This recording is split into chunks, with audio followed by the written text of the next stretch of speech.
The Navi race from Avatar in D&D. Let's forge. The Navi are a blue race that resides on the moon called Pandora. They have distinct markings all over their body. They are taller than humans, and age differently too. They have a unique belief system relating to their god, Awa, which they believe connects all living things on Pandora. Even though they have abnormally slender builds, they still have very defined muscular structures. They have two extra appendages in relation to humans, one being their tail, depending on what subrace of Navi, can help them hold onto branches and structures for climbing or propel them underwater, and two being their queue, a long appendage that hangs from the back of their head down to just above their thigh. This appendage allows them to connect with wildlife and nature on Pandora. Before we make their stat block, this video was requested by a viewer in the comments of my Yordle race video. So if there's a race from pop culture you would like to see in D&D, let me know in the comments below. For ability scores, I gave them a +2 to Dex, because of how nimble they are in the movies, being able to balance and climb through the jungle at crazy high speeds. Second, I have to give them strength, because it is noted that even though they have super thin figures, they still have much greater strength than humans. With alignment, the Navi believe that Iwa is the life force of all things, so most are neutral aligned. For age, the Navi reach adulthood in their tribe at the age of 17, and the wiki says it's believed that they live 30% longer than humans. 80 plus 30% is an average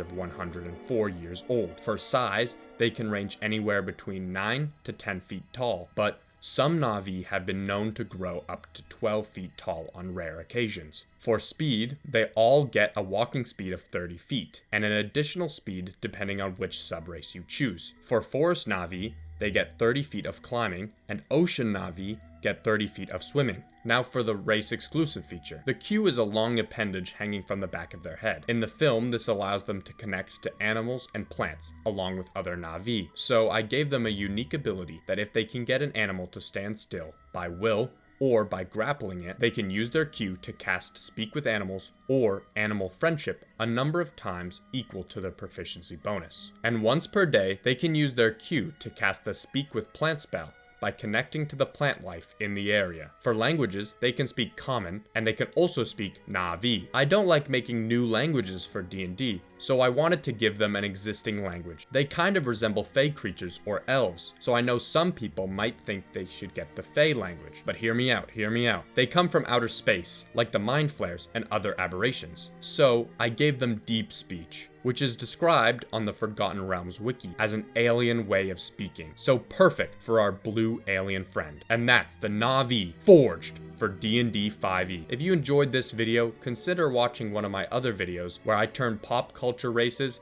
into D&D races.